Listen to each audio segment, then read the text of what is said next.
కూటమి ప్రభుత్వం రహదారుల అభివృద్ధికి అధిక ప్రాధాన్యతనిచ్చి మారుమూల గ్రామాలకు రహదారుల సౌకర్యం కల్పిస్తోందని కేంద్ర విమానయాన శాఖ మంత్రి కింజరాపు రామ్మోహన్ నాయుడు అన్నారు. శ్రీకాకుళం జిల్లా మిలియాపుట్టి మండలం సంతలక్ష్మీపురం పంచాయతీలో టీజీ రోడ్ నుంచి గంగన్నపేట వయా సంతలక్ష్మీపురం రోడ్డుకు కేంద్ర మంత్రి రామ్మోహన్ నాయుడుతో పాటు పాతపట్నం ఎమ్మెల్యే మామిడి గోవిందరావు శంకుస్థాపన చేశారు. పీఎం జన్మన్ పథకం ద్వారా 2.65 కోట్ల రూపాయలతో రోడ్లు నిర్మిస్తున్నట్లు వారు తెలిపారు. మిలియాపుట్టి మండల కేంద్రంలో 6.28 కోట్ల రూపాయలతో ఎంఎస్ఎంఈ పార్క్కు కేంద్ర మంత్రి రామ్మోహన్ నాయుడు, పాతపట్నం ఎమ్మెల్యే ఎంజీఆర్ శంకుస్థాపన చేశారు. ఈ కార్యక్రమంలో అధికారులు, కూటమి నాయకులు పాల్గొన్నారు. ఏ నాగిరెడ్డి, స్ఫూర్తి న్యూస్, మిలియాపుట్టి. చుట్టుపక్కల గ్రామాల్లో కూడా తక్కువ గాతల వలసకి 2 కోట్లు, అలాగే గోగునపురంకి బ్రిడ్జికి 1 కోటి రూపాయలు. అది కూడా మీరు ఎన్నికల్లో వచ్చినప్పుడు ఆ కార్యక్రమాలు కూడా మీరు అందరూ చెప్పడం జరిగింది. ఆ బ్రిడ్జి లేకపోవడంతో ప్రతిసారి వర్షాకాలంలో రాకపోకలకు ఇబ్బంది, కొన్ని సందర్భాల్లో కొంతమంది కొట్టుకొని వెళ్లే పరిస్థితి కూడా వచ్చింది. అందుకనే దానికి ఇద్దరు కూడా చనిపోవడం కూడా చేయడానికి సుమారు 1 కోటి రూపాయలు ఖర్చు పెట్టి మరి ఆ కార్యక్రమాన్ని కూడా తీసుకొని వెళ్తున్నాం. ఎన్నో సంవత్సరాలుగా మీ అందరి తాలూకా కోరిక ఇది, ఇక్కడ రోడ్ అవ్వాలి, బ్రిడ్జ్ అవ్వాలి, ఇవన్నీ కూడా అని. కానీ ఈ రోజు ఎమ్మెల్యే గారు అలాగే నేను ఈ రోజు మన ప్రభుత్వం వచ్చిన తర్వాత మన ప్రాంతం మీద పెద్ద ఎత్తున దృష్టి పెట్టి కార్యక్రమాలు చేస్తున్నాం. భాస్కర్ రావు గారు సర్పంచ్ గారు ప్రతినిధి ఉన్నారు. ఆయన ఎప్పుడు ఎంతో కాలం నుంచి కూడా మాకు శ్రీకాకుళంలో మా ఆఫీస్ ఉంటే రోజు వచ్చి కలుస్తుంటారు. ఆయన ఏ కార్యక్రమం గురించి ఎక్కువగా అడుగుతారనంటే మన రోడ్డు గురించే. ఈ రోడ్డు ఎలాగైనా మన జీవిత కాలంలో జరగాలనేది ఒక ఆశయంగా పెట్టుకొని ఆయన ఎన్నో సందర్భాల్లో ఈ రోడ్డు గురించి మా దృష్టిలో ఉన్న ఇక్కడ వచ్చే ఇండస్ట్రీస్ ద్వారా రేపు ఒక మహా ఉద్యమంగా పాతపట్నం అంతా కూడా ఇక్కడ చాలా మంది పెట్టుబడులు పెట్టే విధంగా చేయాలన్నది నాది, అలాగే గోవిందరావు గారి తాలూకా ఆలోచన. ఇద్దరం కూడా కష్టపడి పనిచేస్తున్నాం.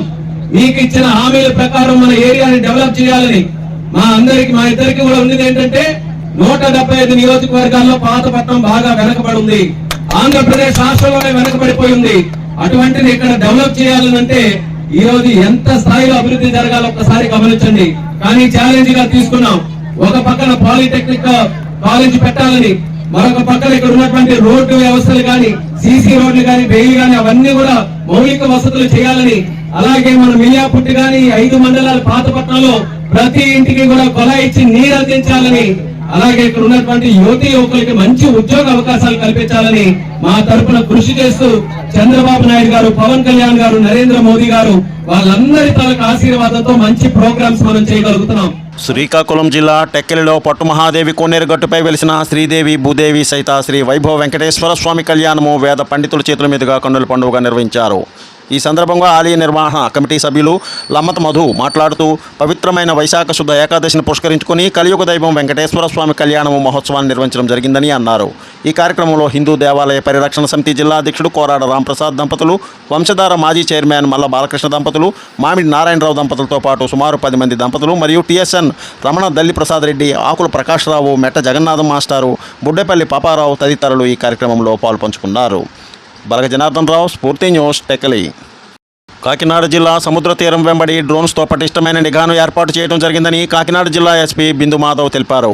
కాకినాడ పోర్టు ప్రాంతం, ఎన్టీఆర్ బీచ్, లైట్ హౌస్ ప్రాంతం, జిల్లా తూర్పు సముద్ర తీర ప్రాంతం వెంబడి డ్రోన్స్తో నిఘా ఏర్పాటు చేయడం జరిగిందని అన్నారు. పటిష్టమైన భద్రతా రక్షణ ఏర్పాట్ల కొరకు డ్రోన్స్ను వినియోగిస్తున్నామని ఎస్పీ తెలిపారు. పగలు రాత్రి డ్రోన్స్తో స్థానిక పోలీసులు, మెరైన్ పోలీసులు, కోస్ట్ గార్డ్ పోలీసులు పహారాతో నిరంతరం గస్తీ నిర్వహిస్తున్నామని, అపరిచిత వ్యక్తులను గుర్తించడం కోసం ప్రత్యేక నిఘాను కొనసాగిస్తున్నట్లు ఎస్పీ తెలిపారు. సతీష్, పూర్తి న్యూస్, కాకినాడ.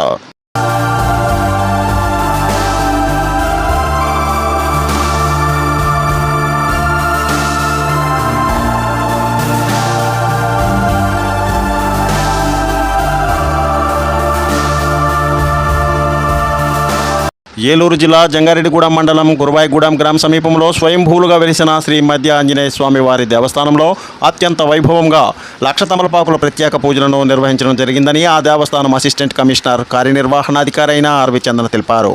స్వామిని దర్శించుకోవడానికి వేకువజాము నుంచే భక్తులు తరలి వచ్చారని, ఆలయంలో భక్తులకు దర్శన భాగ్యాన్ని కల్పించడం జరిగిందని చెప్పారు. ఆలయంలో తెల్లవారుజామున అర్చకులు స్వామివారికి నిత్యార్చన పూజలు, ప్రత్యేక పూజలను నిర్వహించడం జరిగిందని ఆమె తెలిపారు. పూజా కార్యక్రమానికి విజయవాడకు చెందిన ముదునూరి పాపమ్మ కుటుంబ సభ్యులంతా ఉభయదాతలుగా వ్యవహరించడం జరిగిందని చందన వివరించారు. ఆలయ సిబ్బంది తీర్థ ప్రసాదాలను భక్తులకు అందజేయడం జరిగిందని వివరించారు. దేవస్థానం నిత్య అన్నదాన సత్రం నిర్వహించిన అన్నదాన పథకం వితరణలో కార్యక్రమంలో పెద్ద సంఖ్యలో భక్తులు పాల్గొనడం జరిగిందని ఈవో చందన తెలిపారు. స్వామి, స్ఫూర్తి న్యూస్, పశ్చిమ Godavari. Please like, share, subscribe our channel.